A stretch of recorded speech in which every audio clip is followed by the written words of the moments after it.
All right, everybody. Thank you again for taking the time out of your evening to join us. And I hope you leave this meeting with lots of information, lots of useful information that you can start, putting into play. And before we start, just a little bit of overview of who we are. We Act, our mission, since 1988, we have worked to build healthy communities by ensuring that BIPOC communities, peoples of color, and our lower income participate meaningfully in the creation of sound and fair environmental health and protection policies and practices. And I'm going to switch that over to Bailey in terms of the management. Good evening, everyone. Again, Bailey at We Act for Environmental Justice.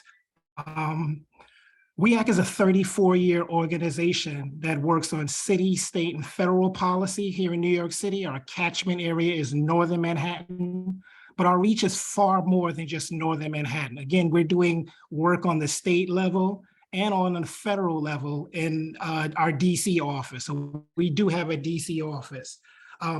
If you are not a member, we're asking you today to just, in your heart, in your mind, become a We Act member so that we can ensure that we continue to protect community residents from environmental hazards, not just now, but in the future, which the future is right now. As Taina mentioned, our main mission is to place the power in the hands of the people that are most affected by environmental hazards. If you are a Northern Manhattan resident or know anything about Northern Manhattan, we have 5 bus depots. We have a now closed marine transfer station. And I want you to just for a moment, close your eyes and picture a sewage treatment plant on which they built a state park. Denny Farrell State Park, formerly Riverbank State Park, is built on top of a sewage treatment plant. Just close your eyes and just think about that for a second. Why would they do that? Why would they build a state park on top of a sewage treatment plant that handles 300 million gallons of raw sewage every day? I just want you to think about that. So when Peggy Shepard, our director and co-founder, shut down the West Side Highway, we brought attention to that plight right there. This polluting facility was causing asthma and other respiratory issues here in Northern Manhattan. So that's how we got started. So we're asking you today, if you are not a member, become a member. It's $25 and it lasts for a full calendar year from the day you join. So if you join today, you are a member for a whole year until July 27th, 2023. The other thing about being a We Act member, I want you to, We Act is like a buffet. We have a lot of things you can get involved with. We have working groups. So we have Beauty Inside Out, which works on toxic products and products that most of us use, especially the women, hair care products, lipsticks, makeup, eyeshadow. A lot of them have a lot of toxins in it. So that's what that working group works on. We have the Climate Justice Working Group. We also have our Healthy Homes that's working on legislation with NYCHA, which is the Housing Authority for New York City, the biggest housing authority in the entire country. We have our energy workforce. If you don't know about it, we train people in their OSHA 30 and solar panel for free. The OSHA training is a $300 or $400 class. The solar panel installation class is $700, and we're training our community residents for the next wave because we're going to solar. We're moving in that direction away from fossil fuels. We have our Civic Engagement working group, in which Pamela leads. If you attended any one of our candidates forums this year, we are building power in the legislative area, but also in political power. And I've already spoke about our transportation working group. That is where we're going to be working on issues, whether it's bike lanes, whether it's infrastructure, you name it, we're going to be talking about it. And again, this is about building power for our community residents and across the city. So if you are so inclined, if you want to become a member, I'll put a link in the chat. If you want to discuss about membership, you can give me a call. You can email me. I am open and honest. I've been at We Act since 2011. So it's about members. It's all about you and about building power in the community. I'll turn it back over to Taina. Thank you so much. There's one more, Bailey, on the member orientation. Oh, excuse the last thing. Ooh, I forgot. If you become a member today, I do quarterly new member orientations. I did one in April. I'm doing one on August 24th at 6:30 p.m. And there you'll get the gamut from the very beginning of We Act to the present, soup to nuts. I'm not going to leave everything out. So I want you to be well-versed so you can tell your friends, hey, I went to this great orientation with We Act and he told me everything and I want you to join. So if you decide you want to join today, tell your friends, tell your family, tell your loved ones what We Act is doing on this environmental front and making sure that we are protecting our residents from now and into the future. Thank you so much. Thank you so much, Bailey. Thank you, thank you. And just to reiterate again what Bailey has said, please do take the time to become a member, because not only will this allow us to continue to host these wonderful workshops and trainings, but in addition to that, this workshop is a multi-series and that will continue within each of those working groups. So climate justice working group, beauty inside out working group. So, and you will go into each of those working group and draft your own bill concerning a specific policy topic or policy issue. So they'll still give you the experience on how to write a bill or to help you learn how to write a bill. Now, before we can even delve into, starting to write a bill, we have to know the fundamentals, and which are, what exactly is a bill? And when I say a bill, I don't mean, like a payment order or an invoice. I mean a legislative proposal or an idea for a new law that's looking to amend or repeal an existing law. So essentially, it's a plan of action that you're putting together and that is waiting to be enacted. Now, don't confuse a bill with a law. A bill is not a law. A bill becomes a law once, it's been introduced and reported and voted and signed by either the governor or the president. But a bill is just a draft, essentially. It's a legislative proposal.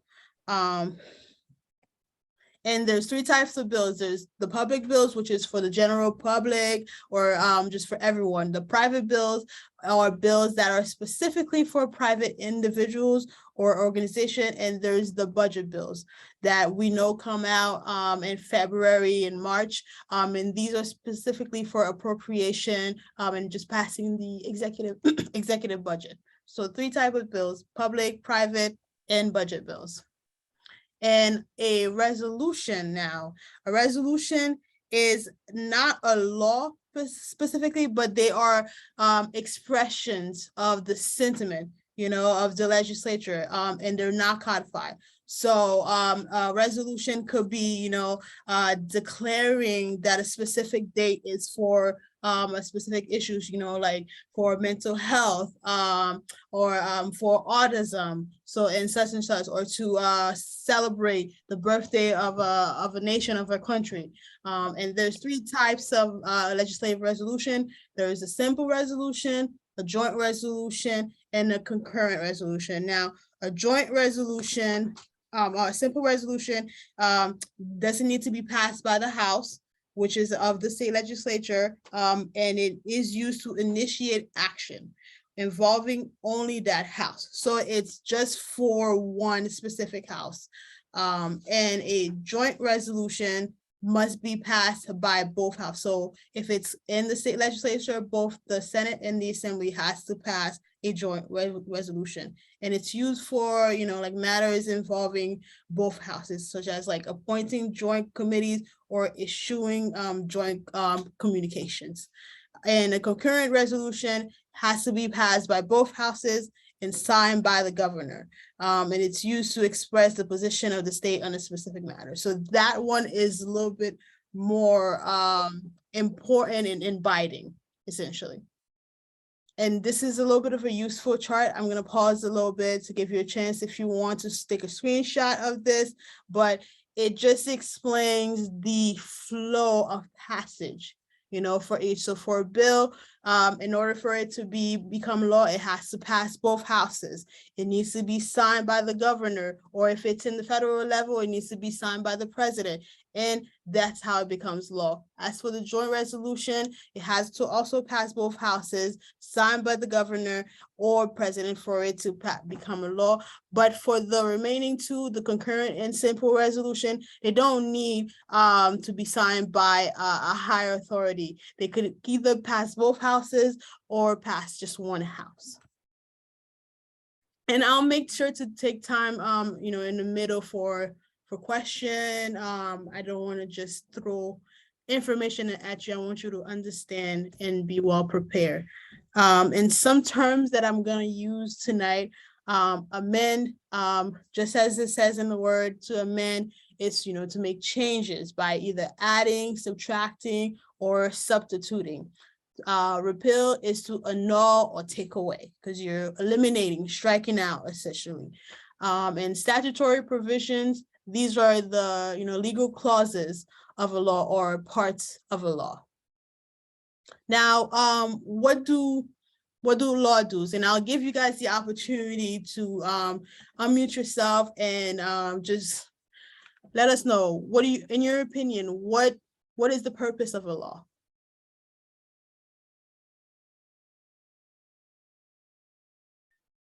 Shy.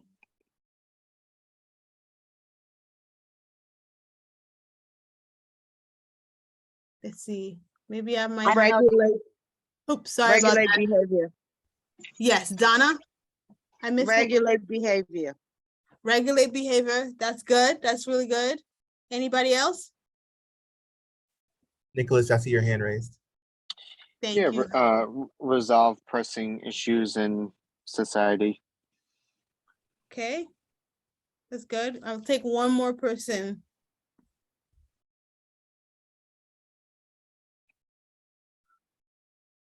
Nan, is that you with your hand raised? Sure. It also protects individuals and groups, classes of individuals.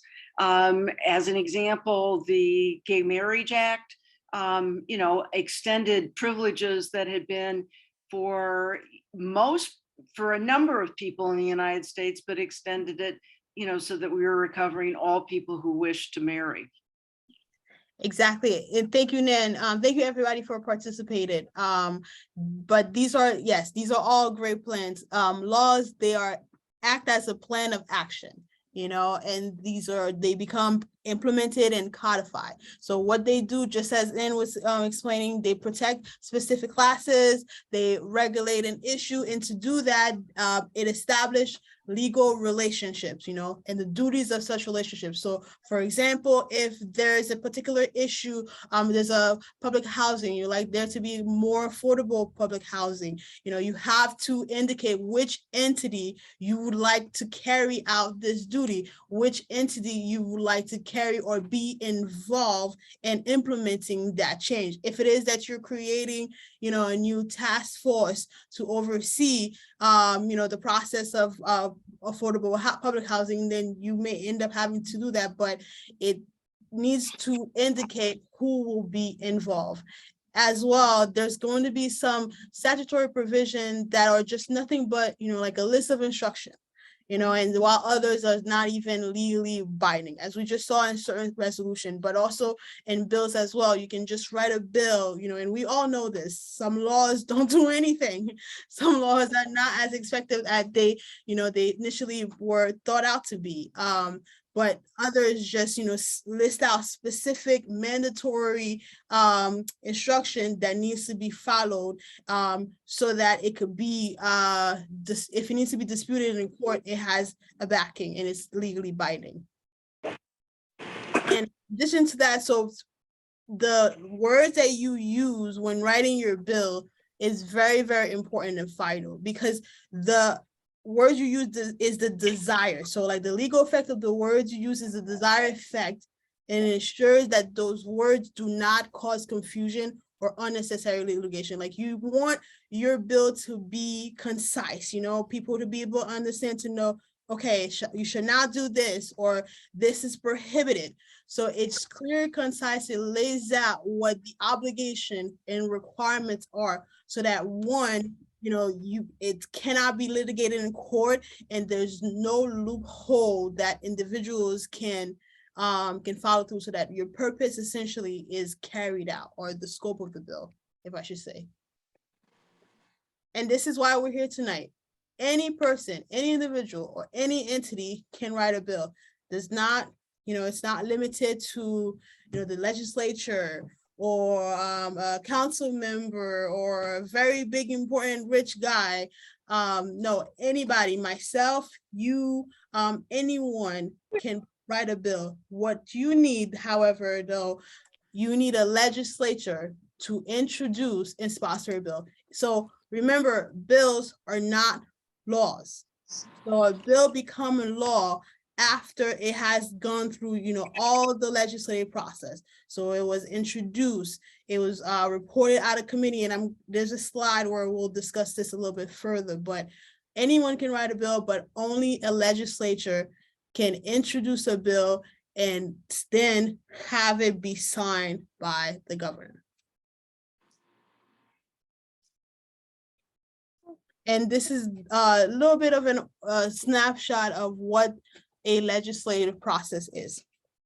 So you start with, your bill idea. You have a problem or issue that you want to address, and then you write your bill, and then it's introduced. If it's introduced in the Senate House, then it'll be carried by a senator in the Senate House, and then introduced in the Assembly, or introduced in City Council. So they could go three-way, and you can have them all, one bill be introduced in all forms of government, but it needs to be, it needs to have clear, effective dates. In addition, it needs to not be conflicting to each other, is what I meant, sorry to say. They have to be identical when they're in both houses, in Assembly and Senate, so that there is the same as, so that it can become law. But once it's been introduced, it's going to be referred to a committee. And in the committee, there's a couple of action that needs to that can happen. There could be a public hearing on the bill. The bill can be amended, meaning more changes made to your bill. The bill can be reported at committee, so meaning either reported to another committee, especially if there's money related, if this is going to impose a cost, then it'll go to the Finance or the Ways and Means Committee. And if it is the month of May or June, or the end of the month of May and the beginning of June, it'll be referred to the Rules Committee, because it's at the end of session.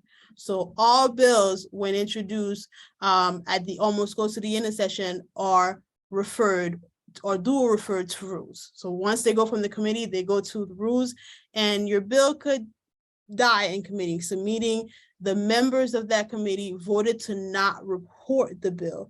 And so then your bill will just stay behind. Now, if it is defeated, that's not the end of the road. Essentially, you can come back again, you can work on your bill, make change it, and have it be re-reported, I guess I would say, if there's still some time left in session. So, if your bill died in committee, and let's say in February, and you make necessary changes. There's an understanding. Sorry about that. Hello? I think somebody Did someone chimed in. say something? No, I think it was probably a mistake. Oh. Thank you, baby. Because it's hard to see. But yes, so if your bill dies in committee in February, and you are able to either make changes to that bill or reintroduce a new bill on that issue, you can have it be reported. If you have all the necessary conversation, of course, it's not that easy, and have it be reported out of committee, and then see if that could work again, and have it pass out to the floor. Your bill could be held for consideration. So that means, again, there's some questions on your bill, and the chair of the committee wants to hold it behind, or the committee member wants to hold on to the bill, to look it over, have some more discussion, make some more changes. Doesn't necessarily kill the bill, it just means that it's held for consideration. Dual referral is essentially the same thing as I mentioned before with the Rules Committee. So if your bill has several aspects, so if it has either finance aspect, if it has legal regulation, it could have dual referral. So meaning it could be referred to Ways and Means to look over for money related issues, or it could be referred to the Codes Committee or Judiciary if there's legal implications. So it depends on what it is that you're asking for, what the change is, and what you've written in your bill. Russell in. And so again, as I show, if we continue to look at the graph, at the chart, the next part is if reported, then we'll go to Senate Finance, and we've gone over that, or Assembly's Ways and Means, or City Council Finance Committee.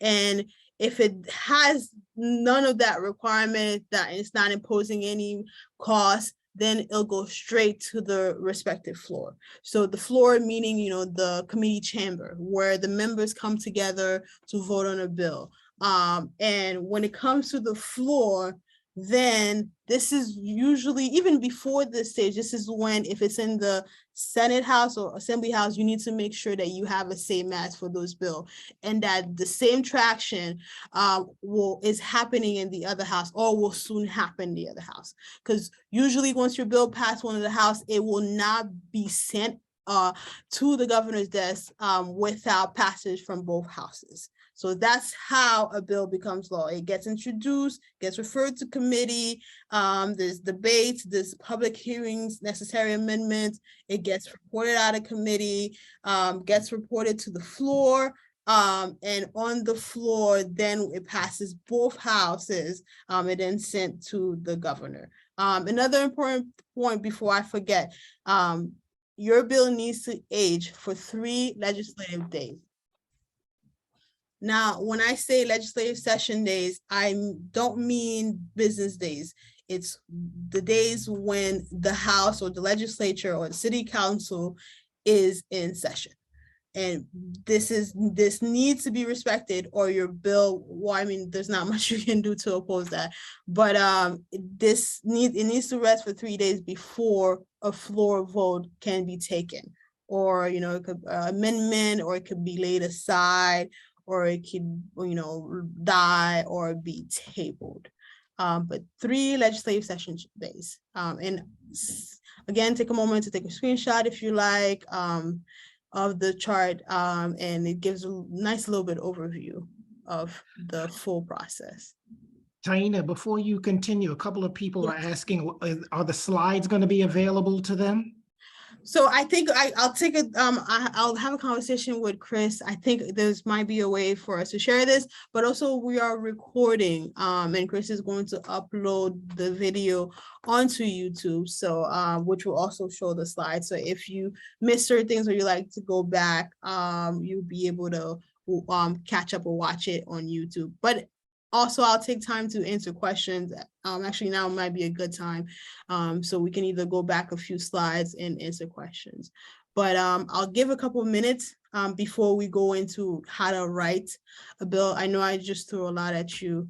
So take a moment to digest and raise your hand, please, if you have any question.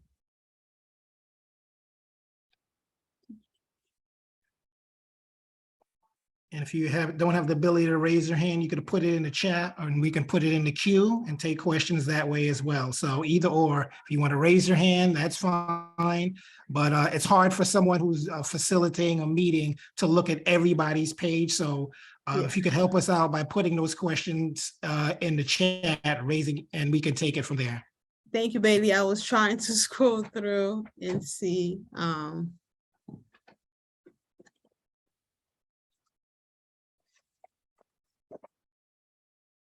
Don't be shy. This is where we all learn. We're all going to learn together. So if you have a question, please put it in the chat or raise your hand. We want to make sure that you get the information you need to be effective advocates wherever you go after you leave this meeting.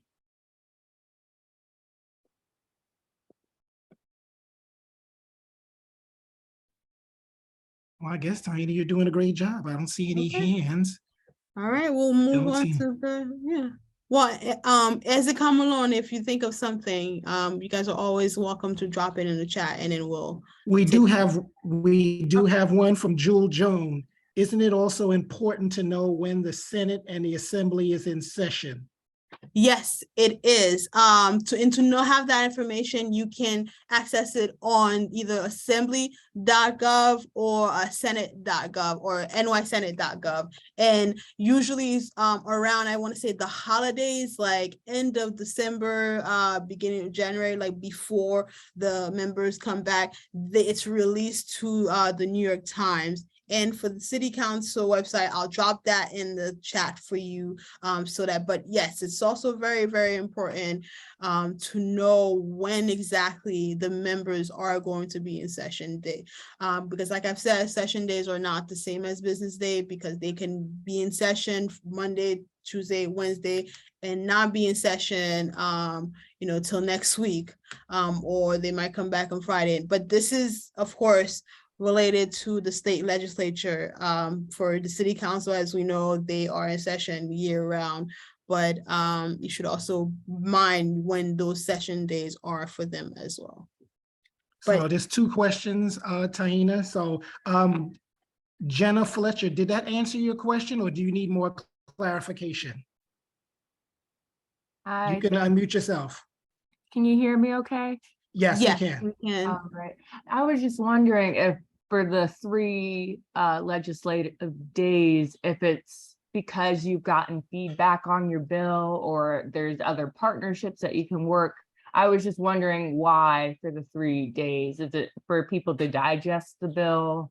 Yes, that's exactly it. It's for them to digest. Like now in the modern day, they have tablets, and so they're able to pull their bills. But back then, whenever you would visit like the floor, there would be like these like huge stacks of papers.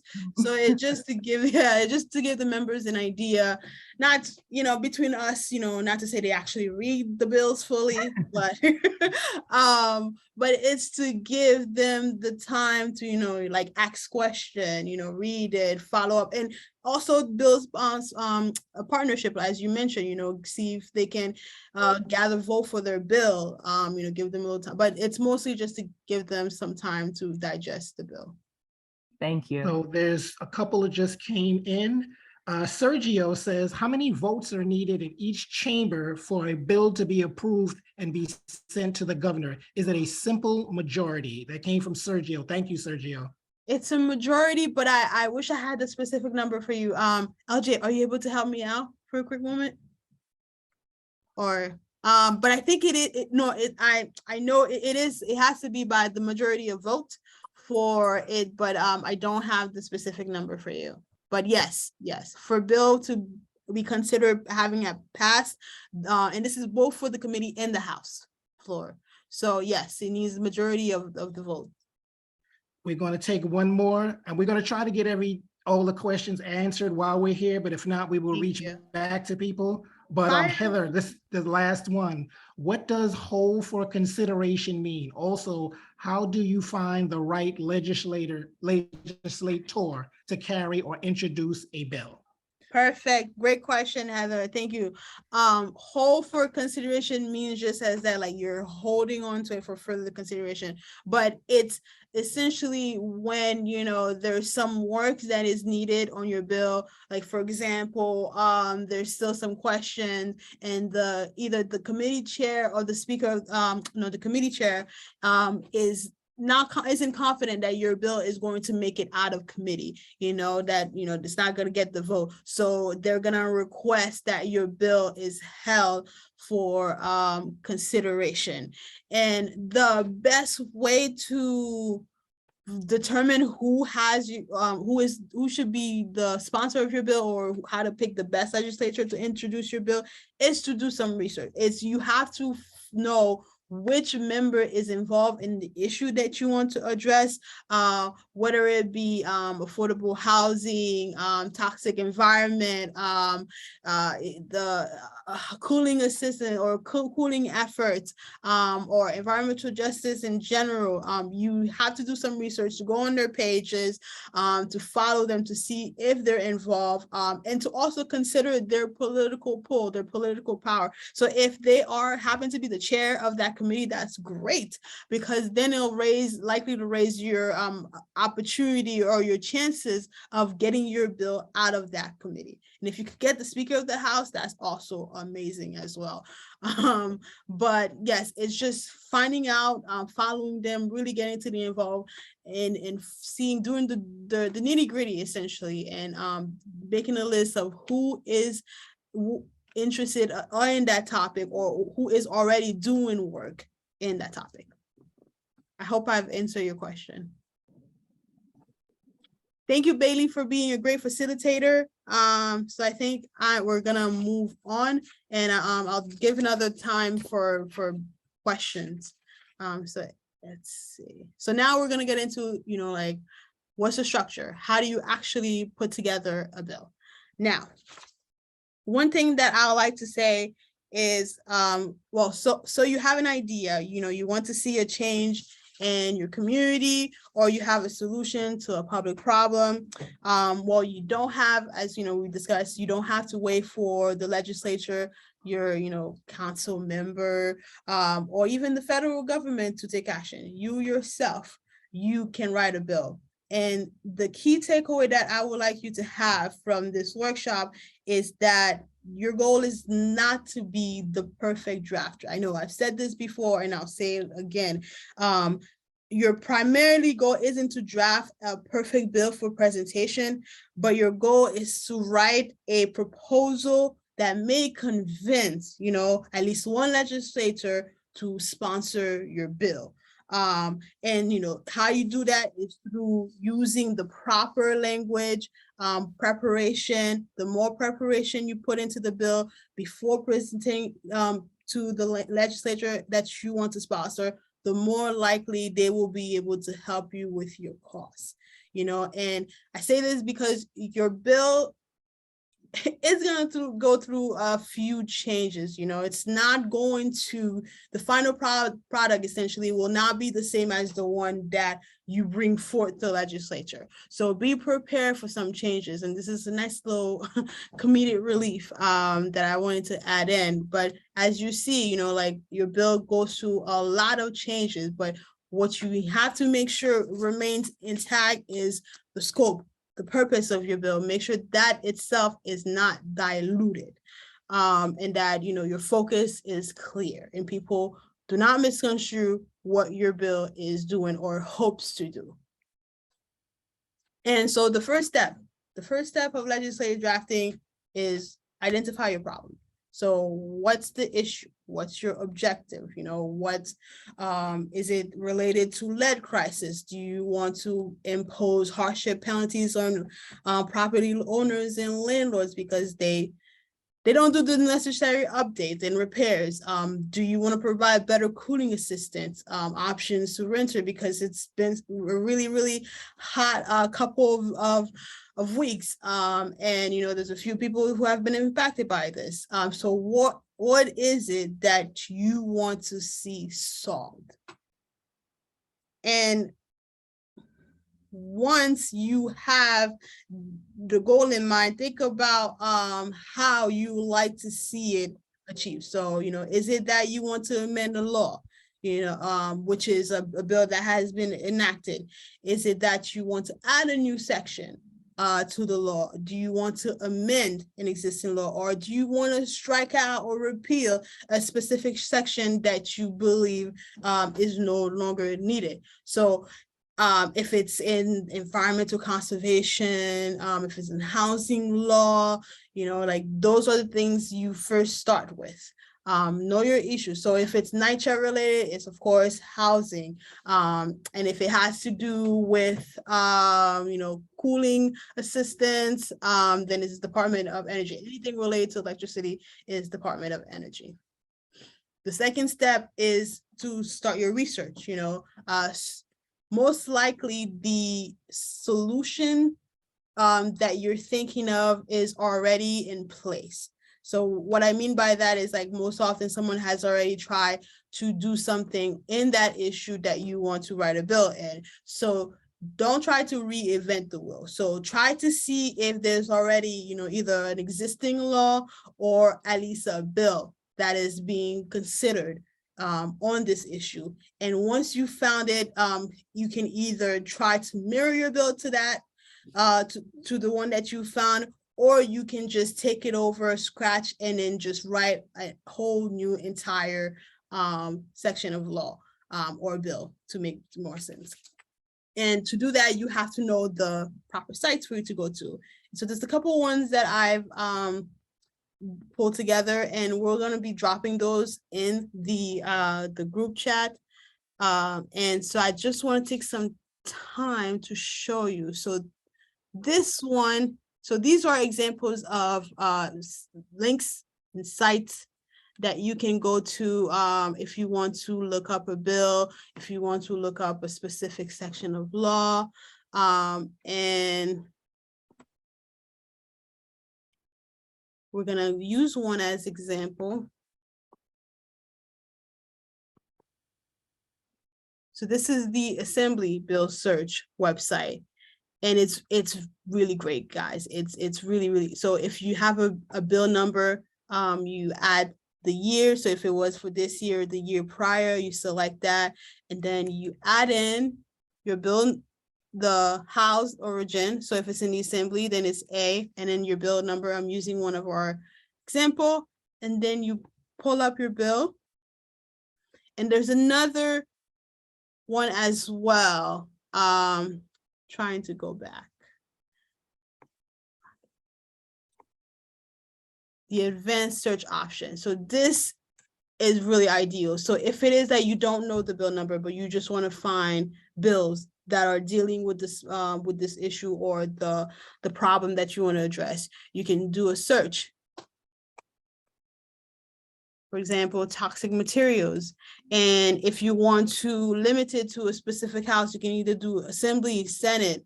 And if you want to know if it has been on any of the calendars or the floor vote, or if you want to know that it was reported out of that committee, then you look up for the Energy Committee or the Housing Committee. And if you want to also limit it to a specific member, you can do so as well. You can check and check them off as either the prime sponsor, co-sponsor, or multi-sponsor. There's a lot of criteria, and just play around, familiarize yourself with this, and really put it into good use.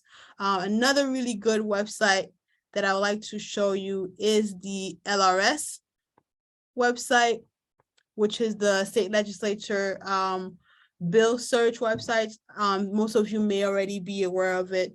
In addition to being able to look up a bill, you add, again, the House origin and the bill number. Don't add the period. So, don't do A period 143. It's A 143 altogether. Or if it's Senate, it's S. And you can search dating all the way back to 1995. And select your text, sponsors memo. So just to give one example, it shows you the text.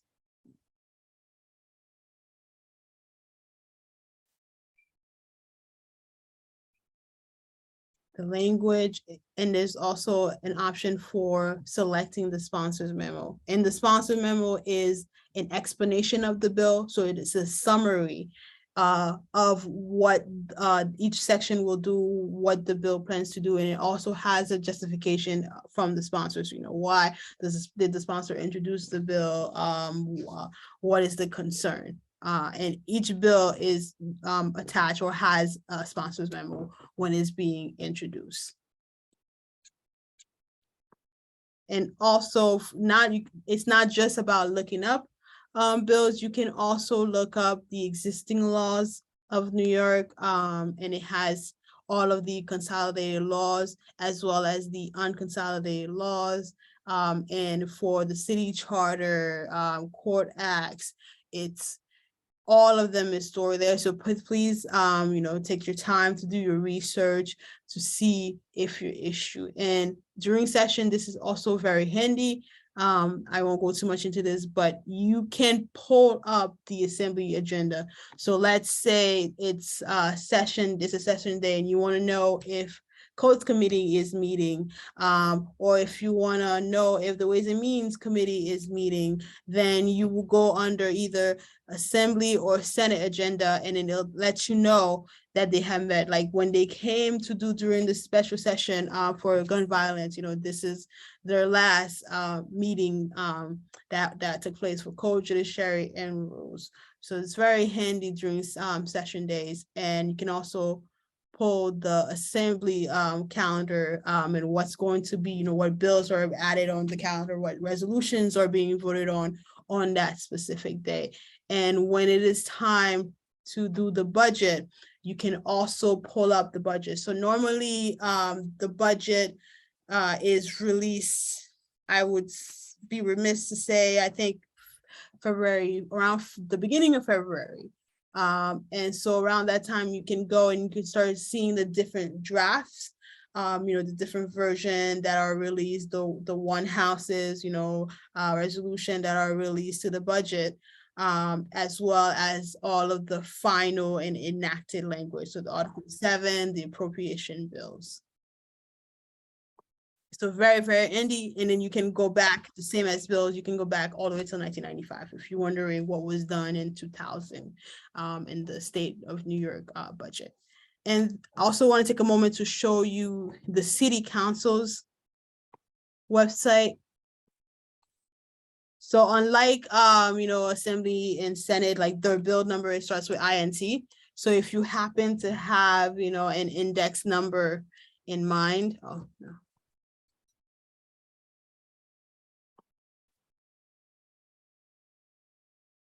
It'll pull, whichever bill that you were looking for. And you can also expand, you look at the calendar, what is being discussed.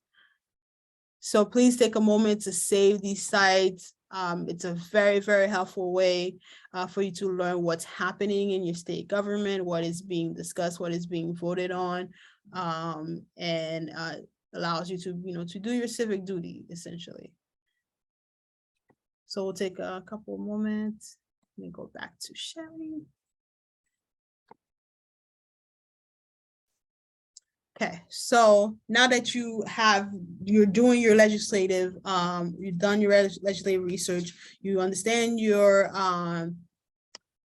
issue a little bit more, you found, other measures, bills, and existing laws, on your issue, and you're ready to start putting together your bill outline. So to do that, you need to understand the format of it. It's not just a matter of putting ink to paper, it's understanding the specific language that you should be using, and how to amend a section and how to refer to an entity or an authority.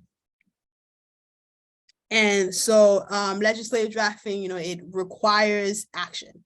It tells the legal effect intended. So we have to be very, very specific about the verbs that we use. And so remember, your main objective is to promote clarity, accuracy, and comprehension. And get your message to, your purpose is to get the message across, not to write a perfect final product, but you need to be able to have that people can clearly understand what it is you're trying to get across, so that your bill will be more likely to be supported, because there's other issues too that might be raised, but you need to organize your draft in a way that makes it clear to anyone that reads it to know, okay, yes, that's what it's saying, I understand it, but no circles, no maze, and no puzzles, essentially. And each section of your bill should strive to deal with a single topic, or idea, so that they can find the basic idea and the rule that is logically subordinated within it. So each of your bill section needs to be addressing a specific, not specific topic issue, but needs to be related or addressing a specific idea. Whether it is still under the format of that issue, but just doing a different thing. And we'll see that in a couple minutes. Now, bills are considered to be the highest form, of course, of legislative expression. And so there's like technical rules and formalities that you have to carefully observe. So for starter, your bill needs to have at least 4 formal parts: the title, the enacting clause, the body, and the effective date. So this is what it looks like essentially. So this, and I hope you can see, this is an example of a assembly bill. Some of you have already seen bills, so this should be looking very, very familiar. So at the top, you have the state, which is the state of New York, stated above. The bill number is above as well, 7448-A. It was introduced in this year of the session, and it's in the assembly and the date of the latest action. And here also you have the list of sponsors posted on the bill. So now the title always starts with an act, and it is the first statement that you see on the bill. And right after the title is the enacted clause, and then you have the body, and at the bottom you have the effective date. So now, as I mentioned a little bit before when I was showing the LRS website, all bills originating from the Assembly House is designated and starts with the letter A, and it's followed by a number that is retained throughout its legislative process. So if it's amended, it keeps that number. If it dies in committee and revoted on, then it keeps that committee. The only time it loses that number or that number changes if you make severe changes to the bill, or if you scrap the bill and you decide to write an entirely new bill, then it, of course, will need a new and different bill number. And this is what a Senate bill looks like. You know, and similarly to Assembly, the letter is S, not A. And I mentioned also briefly about a same as, you know, you need a same as in the essential, the state legislature, you need your bill to have a same as for it to considered ready to be sent to the governor's desk for signage. And so that means you need a bill in Assembly and you need a bill in the Senate, so that it would read as, you know, S 3079 /7488. It just means that, you know, this bill is the same as the one in Assembly, but both bills needs to be the same, not identical, but the same for it to be ready to be sent to the governor's desk. And so we're gonna take one more opportunity to engage with you guys. So can anybody please tell me where the title is located?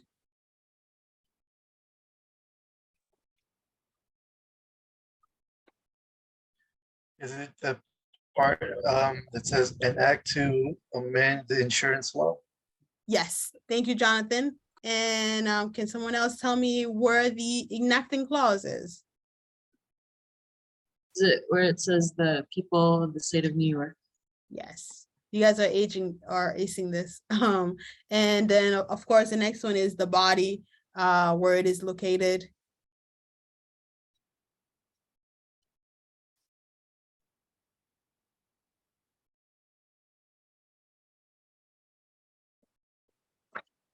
Anybody? Don't be shy. It's the one right below it. All right, I'll take this one, but it's the whole section of, you know, in the middle, and then the effective date is the one at the bottom. And this is an example of a bill introduced in City Council. Like I mentioned before, it has INT for introduction number and then followed by the bill number. And similar, as you can see, to a Senate and Assembly bill, it has this different bill sections. So very, very similar.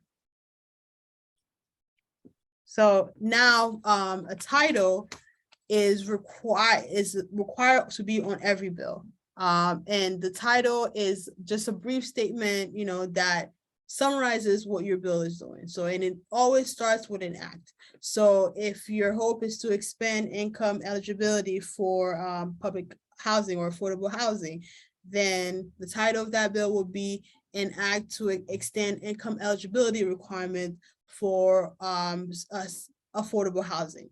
And that's essentially in the city of New York, or whichever you want that to have happen. But it just a brief summary, 1 or 2 sentences, summarizing your bill and what it will be doing. And it's normally the last part of the bill that you need to prepare. And most often you won't have to worry about writing a title. The official legislative drafter from the state legislator or city council, they'll put that together. So you don't necessarily have to worry about that, but just gives a little bit of good, experience and exercise. The enacting clause, as we saw, it just states the people of New York represented in state Senate and Assembly, but it's a statement that's right after the title, and it just declares the enactment of that bill. You need it so that the bill can be in effect, or can be acted on, basically. And if you no longer want to do the bill, so what you do is you strike the enacting clause. So you say enacted clause stricken in that sense. And the body is, as we've guessed it, this is where your bill content goes, your plan of action.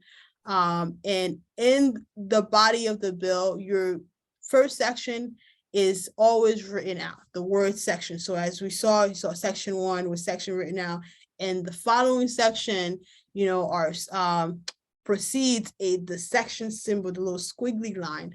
I can never know what the official name of that is, but it's a section symbol that is followed by each succeeding bill section.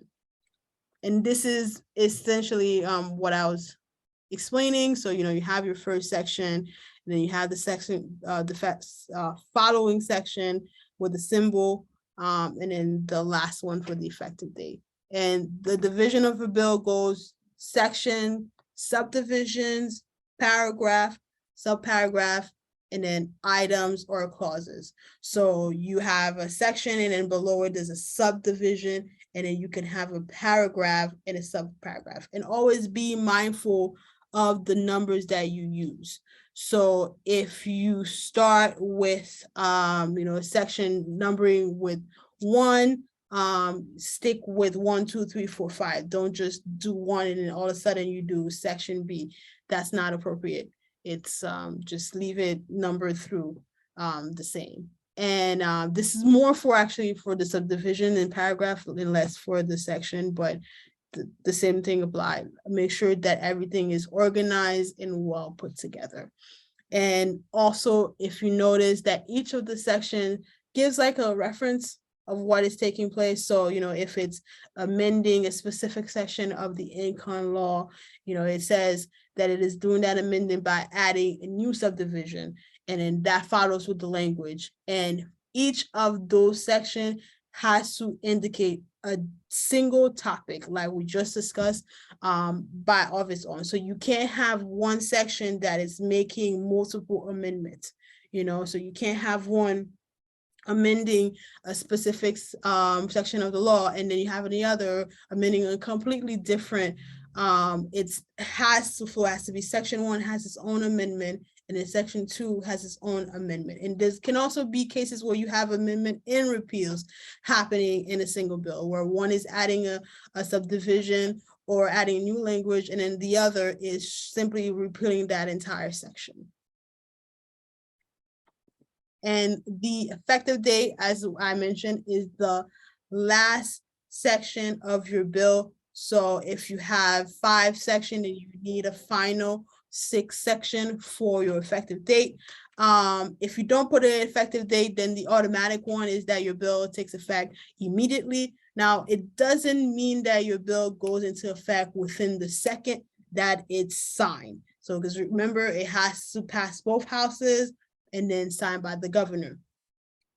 But what it means is that your bill will go into effect once it is signed by the governor, not once it is passed by both houses. So once she puts her ink to that paper, then it goes in effect. But that could take several months. So you have to really be mindful of like what it is your bill will be doing. So if it is that you want your bill to take effect or take action like in summer, you should state that. You should indicate a specific effective date, because if you leave it where it's, shall take effect immediately, but yet your bill is not signed well until December, then all the people that you have hoped to have help in July are not being helped. Like your purpose is being neglected because it's signed late.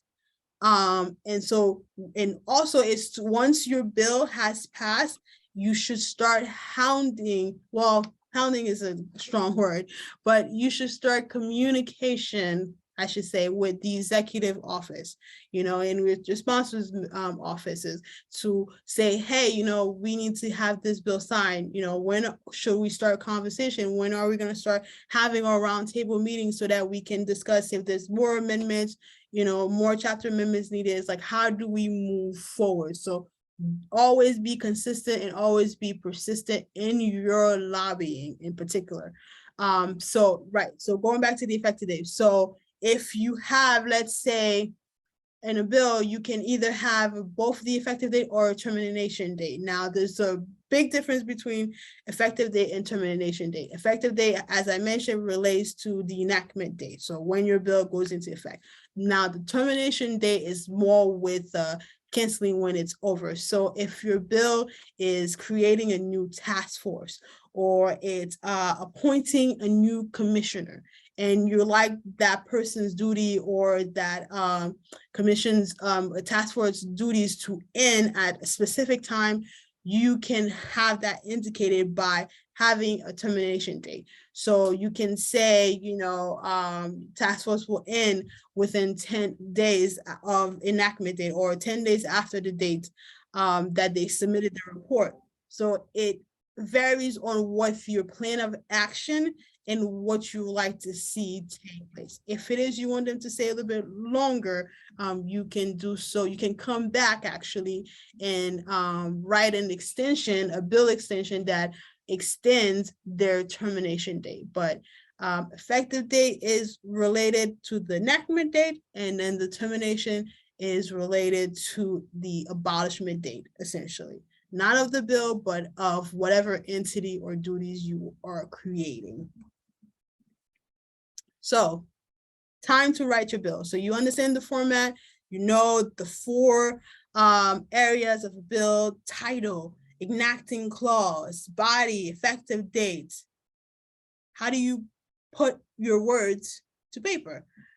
And so to do so, you should have to understand the rules, essentially, the technicalities. So to add a new language to a bill, you have to indicate that the new language is being added. A new language or words being added are underlined. So if you're adding shall be prohibited, that needs to be underlined. It doesn't need to be bolded, it just needs to be underlined, because essentially you're adding tracking changes. If you are removing or eliminating existing language, then it has to be enclosed in bracket. You can strike it through, but if you just put enclose the sentence or paragraph or word in the bracket, then that indicates that it's being eliminated. And also abbreviation and capital letters should be avoided. Just leave everything in lower cap, but only if you are indicated or it's related to a person, and of course it should be capitalized. But abbreviation should be ignored. Just write everything out. Don't put New York, NYS, write New York State. and just be clear, precise. And also is choosing the precise language. So the difference between authorizing and mandatory language is sets your tone like really greatly. For unauthorizing language, it gives the official the discretion to choose the means to carry it out. So you are authorizing them. So you're allowing them to follow or to take that action. So they may do this, or they are authorized to do this. It's not binding essentially. It's just at their own discretion. But if you like it to be more stricter, then you use the mandatory language. So that creates the duty or the requirement. So, you use the words, shall or must. So there's no loophole and there's no way for them to get out.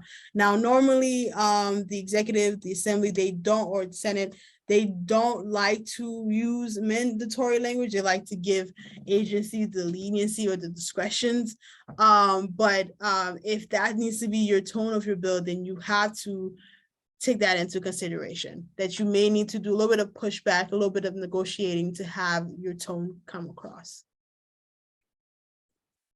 And another part of choosing the precise language is take a moment to think about, who does what and who has jurisdiction over who.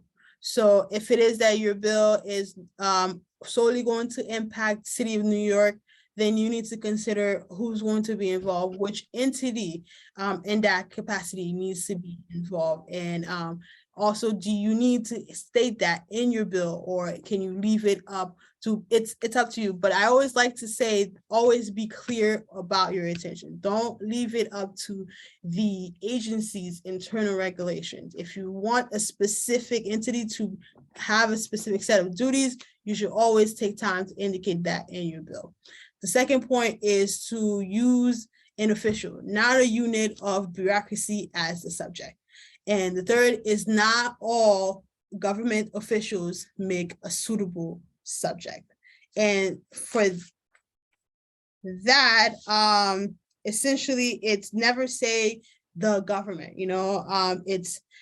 or never say the executive branch. Always narrow it down to say, you are referring to the Commissioner of Education, the Commissioner of the Department of Education, or the Commissioner of the Department of Energy. Just narrow it down and indicate the specific entity and the specific official that you would like to see carry out that duty.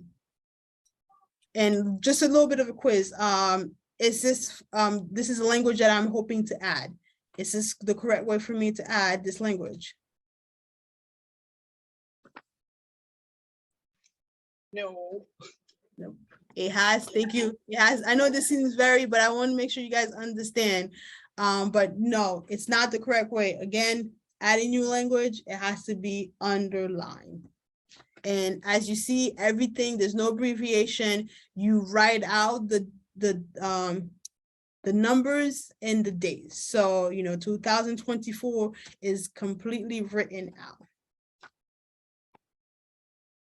And this is a bill template for when you're putting together your bill outline. Is, of course, you have your bill title, enact to, and then the enacting clause, it's for the New York State, and then have your section be written out, and your section, of course, lets you know what is hoping to take place, so this section amends, section 37-164, whichever of such and such law, by adding a new subdivision. So take a screenshot of this, or write this down, so that when you're doing your bill outline, you can use this as a reference for the template. Now, a little bit of an example that I like to use. So let's say, you're asked to write an extension for like a 1-year authorization extension for funds for a program. You know that the amount is 3,000 and that it's for the fiscal year of 2023. So next fiscal year. How would you write this?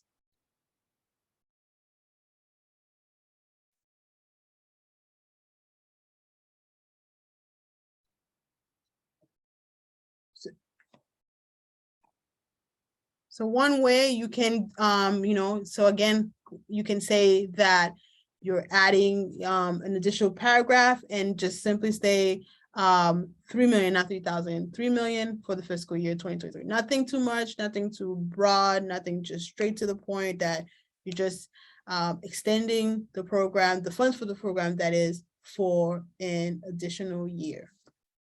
Very, very simple. And as I mentioned before, you get the opportunity to write your bill or do a bill writing exercise in each of the working group. This is going to continue within each of the working groups. So if you really want to continue to expand your education on this, I strongly advise that you become a member and that you start considering and thinking which working group you would like to join. But so this ties in with the question that we had gotten earlier. So you have your bill outline. So now you need to get it introduced. How do you pick your sponsor? Well, as I mentioned before, you have to take a moment to know which of the policymakers, which legislators are involved in your policy area, which ones have been actives, which one have introduced bills or have enacted laws on this issue, or have had any sorts of victories or press engagement, and you believe could be a good fit. So consider then, so the committees that your bill will be going through. So think about the members. So if your bill is going to the Energy Committee, then could you select from that committee, or are there any members in the district that is going to be impacted that's going to be able to carry, or are there any new members that needs a bill that you can choose to help you carry? And this is a chart of the key EJ standing committees, both in the Senate, the Assembly, and City Council, and their respective chairs. So take a moment to take a screenshot of that. So it's very good to know who these individuals are, because they are the ones that essentially determine the state policy agenda related to EJ. And if you are hoping to do a bill or to work in EJ, you will most likely have to interact with these individuals, because your bill will be going into, could be going into either one of their committees. So take a moment to know who they are. Now, I know the session year has not started, so some of these may change because some of the members have lost and we're still haven't known the result for the Senate. So it all depends on who wins these elections. So the chairs may change. I know for Senate, but for Assembly, it's most likely just for the, I want to say the Health Committee. Oh no, Insurance Committee. Yes, yeah, Insurance Committee. But yes, so take a moment when you're considering your sponsor. Consider the committee members of the district, members who are committee chairs and are able to get your bill on an agenda and report out of committee, and members with an involvement or history and environmental justice. Track them, track their Twitter, their social media, and seeing, and also track their voting history, seeing, go using the Assembly Bill Search and seeing how these members, because you can filter by members and you'll be able to pull up their voting record. So seeing how they're voting on certain issues.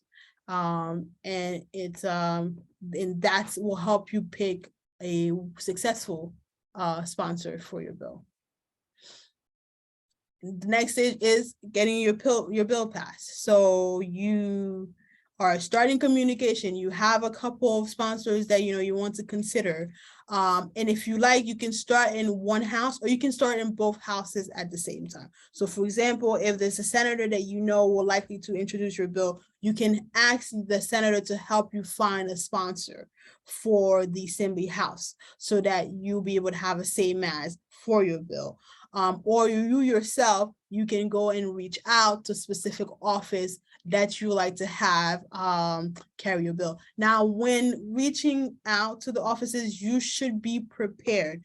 You should come very well prepared and educated on your topic. So that's putting together what I would like to call a legislative packet. So what you'll have in it is, of course, your bill in Word document format or PDF format, but, with each of the section, as we discussed, laid out and very clear and concise.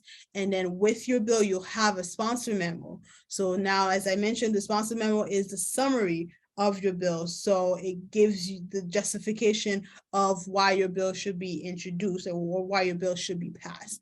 And you should also have, a summary of your bill, because it never hurts. Have all your research that you've compiled, all the data, if you have a couple of testimonies from people living in the community in your area, you should also add those as well, so that it could they could see what is involved or who is being impacted by this issue.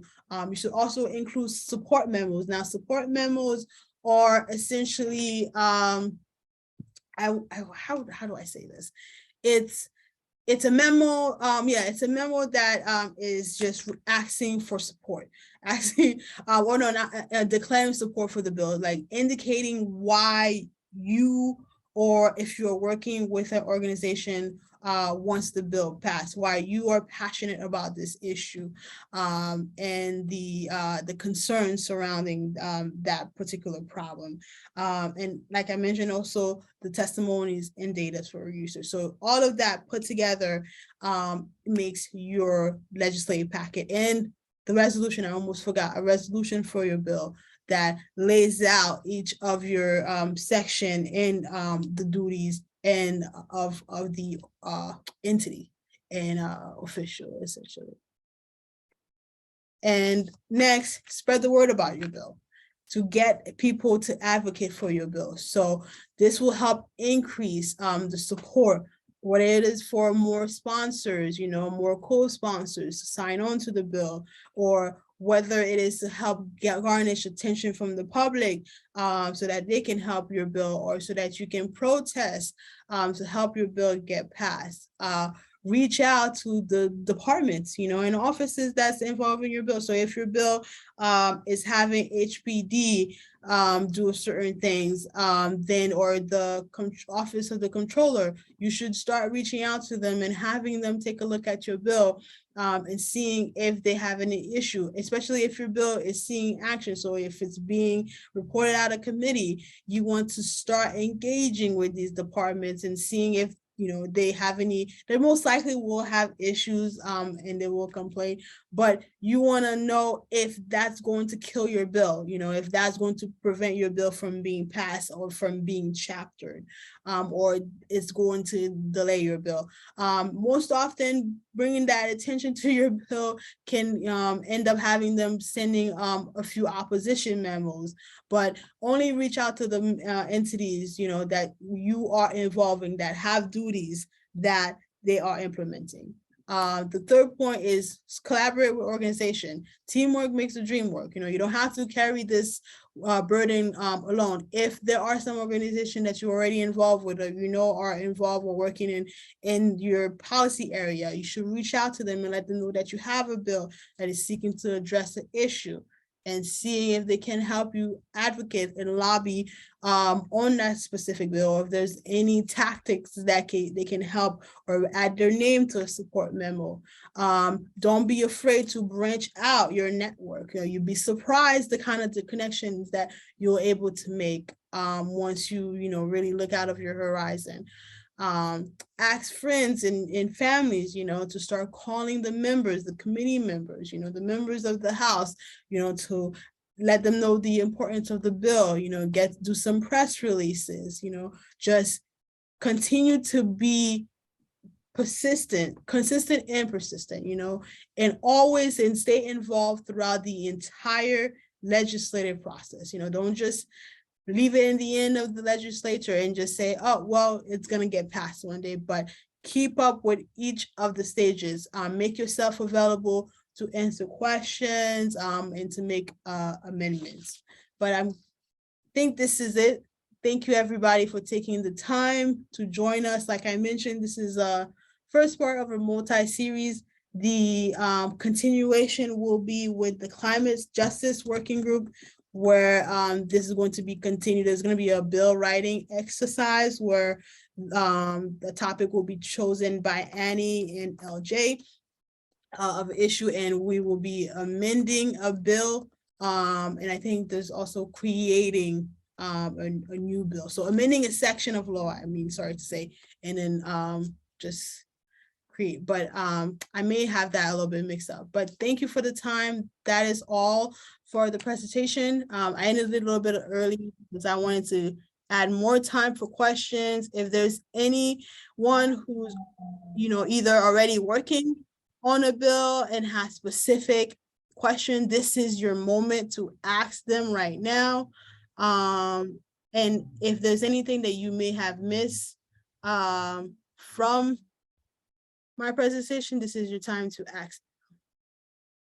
Hello, my name is Vincent. I was wondering, because I just joined, because I just came from work. I was wondering, what did I miss? Fresh produce as well as non-perishable foods. Hi, Vincent. Thank you so much for joining. Wow, you came right after work. Thank you so much. Information is going to be uploaded on YouTube, so there's not much that you you can catch up and watch the Okay. Some information on how to write bills that you missed. But yes, this is being recorded, so if you have time later, or actually tomorrow, not tonight. But, also, one question. How many classes did I miss so far? Because I've been trying to catch up lately, and every time that y'all have any type of meeting, I've been missing out for months now, and I've been trying to catch up. Mixing it with another workforce group. Hi, this is Taisha. Vincent, is it correct? If you can just email me personally, I'll put my email in the chat, and I'll respond to any questions that you have. Okay. Okay, most definitely. Thank you. So I'm taking it over. Can you go on mute? Oh. Yes, sorry about that. No, you're good. Thank you. Sorry, was there? But I'm taking a moment to look through the chat. Yes, for anyone asking and wondering, we will have the opportunity to share templates, and I'll take the chance to share the presentation with everyone in attendance. And again, as you've heard me mention, this is being recorded, so this is going to be uploaded on YouTube. You can look up our YouTube channel, so you'll be able to watch it. Just give us 1 or 2 days to upload it. But Thank you. Time, of course. This is useful information that we want you to take away. So there's a question from JK Canepa. My question, better to talk to coalitions and group before writing the bill, but they'll probably change it a lot or after, and then they'll have problem with it. So I agree. Well, I like to say always come prepared. So if you go to if you want to have them be involved and you already have the idea of the bill, you can start taking a stab at writing it. Or if you like, you can just go to them with a clean new slate and just see if maybe they already are considering a bill. They could already be in the process of writing one, and you can provide some feedbacks.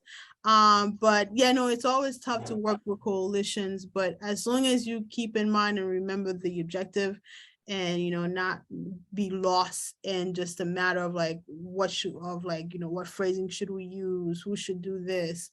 But it's much better that I found to go with not a final product, but a somewhat final product, so that it gives you a start, so you can start doing the work. But can I just add something, Taina? Of course, please. And LJ, Annie too, if anything I missed. I see your hand. So I just wanted to say that's part of the reason why part 2 is going to be in our working groups. So it gives people an opportunity to work on it as a group with with our team members and learn the skills of lobbying the same bill that you work on together. So I know that this was a lot thrown at everyone at one time, but once you get into our working groups and we start working on things, and we have many groups, so I'm sure we're going to find a place for everyone here if they're interested to participate and to learn more, and to start the process and lobby together as a group.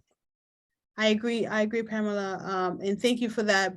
But yes, just as Pamela mentioned, this will continue with the working group. So this will give you a chance. So tomorrow, over the weekend, take the time to rewatch the YouTube video, and then on the 16th, if I have it correct, of August, come back to the climate justice working group meeting, and then just start putting into to work into application what you have learned. But LJ, did you leave? I had seen your hand raised.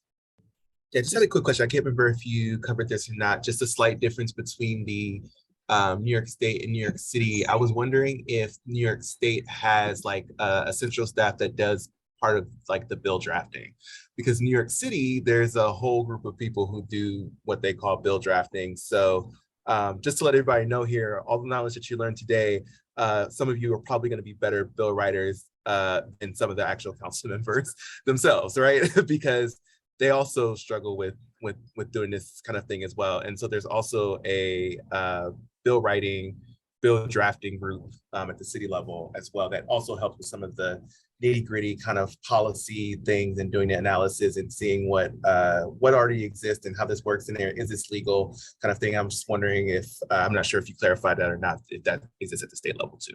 Nope, I didn't get a chance to go over that, but thank you. But yes, there is a central staff, which is the speaker staff which is the Legislative Bill Drafting Commission. I almost said PNC, but yes, there's an entire commission that puts together your bill into this like nice LBD format. And that is what is used then with the sponsor memo for it to be introduced in a committee. So that's why I say don't stress for your bill to be perfect, because they're going to go over all of that technical formality, the section aspect of it. But as long as you make sure that your verbiage and your language is clear and concise. But yes, there's like official drafters. Yeah. They're a small group that are overworked, but yeah, no, they can turn around a bill or LBD very, very, very quickly. So they're the ones who are sent the draft, or your draft, I like to say, and put it into like a formal format. Also, quick question as well on that. Do you think you have an opinion or a reason why? I don't know if anyone who's read a city bill versus a state bill versus the federal bill, but they are drastically different. A city bill is usually very simple and usually not only barely sometimes a page long, and doesn't have a ton of technical or legal jargon within it, usually, depending on the issue. But when you get to the state level and the federal level, I feel like they get way more complicated. Is there any type of opinion that you have on like the reasoning behind that? The only thing I have is like related to like the regulations. So each house, they can have their own rules and regulation of, how about formatting. And especially since like the city can be its own municipality, but so they probably most likely establish their own rules about going forward to that. But yeah, I don't know. That's a good question. But that could be my only takeaway or my only idea for it to be different. I have noticed too the differences between like Senate and Assembly houses. Like, like a Senate bill is just usually not including a lot of like legal jargon. It goes straight to the fact. But Assembly bills like kind of like goes around and stuff. So it's always interesting. But yeah, I think it might be the different house rules and regulations. Good question, LJ. I like it. And if I could, I'm sorry, it's not my show. No. This is engaging, or for me. I wanted to respond to, I think I lost it in the chat. I think it was Heather who said something about, what do you suggest if there's a law, but it's not being enforced? You can start. I have a couple ideas, but no, I like to hear your thoughts, Ajay. Yeah, I was gonna say there's a couple ways you can start this. One thing I would do is actually look at the law itself and see if there's an enforcement mechanism actually built into the law, because there may not be actually really an enforcement at all built into the law. So that may trigger, I guess, Taina would trigger like an amendment that you would want to make or something to the law. But if there is an enforcement mechanism in the law, then that's when you kind of get a little bit more to, you need to go to the people who are supposed to be enforcing that law and kind of working with, probably usually some type of agency who has to enforce that. And that's when you start asking questions and coalition building and getting everybody riled up. But I want you to hear your response as well. Yep, I agree. Go to the enforcement officials, but also hound the sponsor, hound the senator and the member that wrote the bill, to let them know that the law is not being put into work, it's not going to effect, or it's not being enforced. And to also call the governor's office as well, since they were the one that signed and enacted the law, to let them know that either amendments is needed to add stricter enforcement measure, but to say, hey, could we do a hearing on this, to have the enforcement officials come forward and let us know what's happening, what the heck. So those were my thoughts. Getting the officials to do the job, to, hey, look, listen, this is not working out, we need to reconsider. Hearings are very useful that way, because then that way you get the agencies on, basically on the record to testify on why they haven't been doing what they're supposed to be doing. Exactly. And they usually come very afraid and scared when they have to do that. Exactly. They're like, oh my God, our funding is gonna get cut. Oh no. But yeah, no, they're always terrified. Great question. Does anybody have any more questions that they will either like to ask or drop in the chat?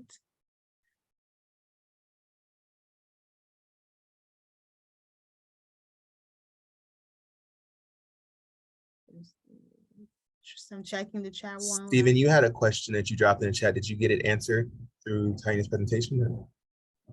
I thank you for that. I don't know. I was like trying to dig through the chat for an answer, but there was the bit when you talked about putting the legislative package together. I think it started with the sponsor memo. I was wondering, are we supposed to draft the sponsor memo on behalf of the sponsor? No, well, no, the member, they have to draft it, but since they don't like to do a lot of work, it helps if you already have it attached. So if you already know the summary of your provision, you can attach, but no, you don't have to necessarily draft that. The member's office, they put that together. But also you can, what I would suggest, if you don't have a sponsor memo, attach a summary.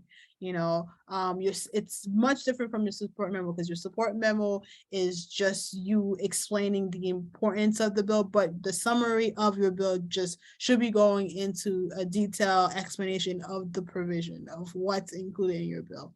But no, you don't necessarily have to, but it's just to make the ask easier, right? I think. Yeah, that's all. Yeah, to not delay, to make it, them, more likely to say, well, this is gonna take me some time to look over. It's like, nope, there's a sponsor memo that tells you what the bill does. Yeah, so it makes it a little bit easier. I had one more question that I put in the chat was the legislative hearings and committee hearings, are those open to the public to show up and listen in, or are they streamed online? For some of the public hearings are streamed online. They could go through, I think we will add in the link to it, but yes, there are streamed online. And I don't know, because there's been some changes related to COVID. I don't know if the public are able to come back and attend in person. I know for the city council, they have resumed that, because there's some public hearings that have been held where the public has been able to attend, but for the state legislature, it's like on and off. But before COVID, the public was able to attend in person. But if you want to stream it, you can also stream it online. The city has moved mostly to hybrid now. So there's the option of going in person and streaming online. And those are for hearings that are public, right? The committee meetings, I'm not too sure. Those are done. outside the public, but for actual hearings, yes. Yeah, the committee meetings you can attend. So you for the state, you can you don't have to you just have to know in what room it's being held. And that's usually like in the conference room of that committee. So if it's NCon, then it's I don't know if it's the 9th floor, but yeah, it's in wherever the chair's office is, the conference room area of that committee chair. But yeah, I'm not sure for if you can be in person for the public hearing. I know committee meetings you could just attend, but I hope I have been able to answer your question. Yes, thank you so much. How many votes are needed? Nope.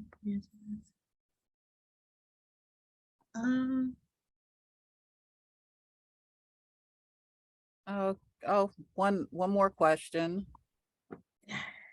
Thank you, Pamela. I'm not sure if I'm gonna pronounce your name correctly. Madhavi.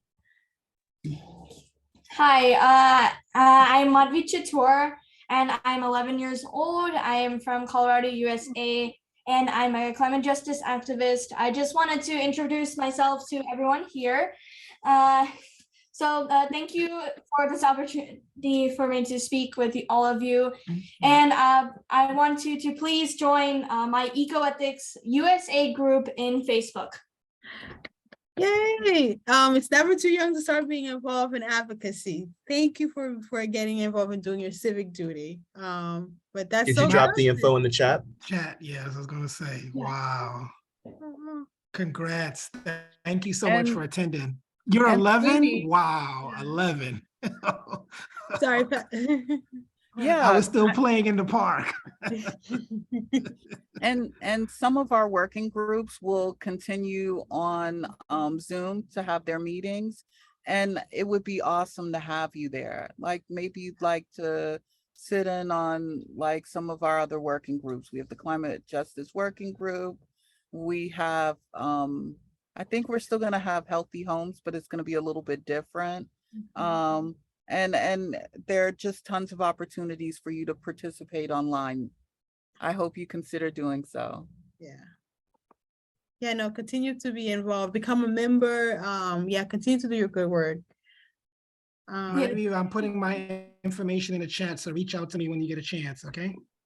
All right, I'll post it in just a minute. Okay. And I think I'll take one more and then allow everybody else to enjoy their evening. But anything that you guys would like me to clarify or go over? Again, this is not the end, or this is not the last workshop on bill drafting. We are going to continue the series with each of the working group. So if you want a refresher of what we just discussed, as well as, you know, get into the nitty-gritty of amending a bill or writing an entirely new bill, please do take time to become a member and attend these working group meeting. And like I mentioned, I just want to double check the one with the climate justice group. It's August 16, and we are going to be meeting at 6 p.m. Most likely you'll be getting an email as we get closer to the date. But if you are interested, please email Annie. See if I can drop Annie your email. Annie Carfro. She is the Manager of Climate Justice. Annie, am I getting your title wrong? I apologize in advance. But yes, so it will start off with Climate Justice Working Group. So please take the time to join us. But otherwise, I think Annie is the Climate Justice Campaign Coordinator. campaign That's her coordinator. title. I Yes. apologize. Thank you, Pamela. I'm just adding her email. She will be taking a much needed break in the next week. So if you do really need anything from the Climate Justice Working Group, I support her in that. So you can email me as well. Yes. Thank you, LJ. And like we said, we're going to be doing this in all the other working groups. It's just the Climate Justice Working Group is the first group that signed up for this, and we'll be moving into some of the other groups as well. So a recap, we have the Climate Justice Working Group, we have the Healthy Home or maybe change to NYCHA Working Group, we have the Beauty Inside Out Working Group, the Civic Engagement Education Working Group, and the new working group that is going to be held led by Mr. Bailey, the Transportation, or is it Transit Working Group? It's Transportation Working Group. Transportation Working Group. The key 5 working groups that we have, and there's a lot of events directed in each of those working groups. So take the time to go through our website. If you have questions, please email Bailey. He's just dropped in his number, so reach out to him with any question that you may have. And again, from the bottom of my heart, thank you everybody for being in attendance, and I'll give back some time to you. Have a lovely and wonderful evening. And if you need to refresh or remind yourself of certain things on this from this video, you can go on YouTube, look, search our YouTube channel, and then you can rewatch this slide. And I'll also take a moment to share the templates and the presentation to everyone who was in attendance. So I hope you registered, because I'll be emailing it to the individuals who were registered.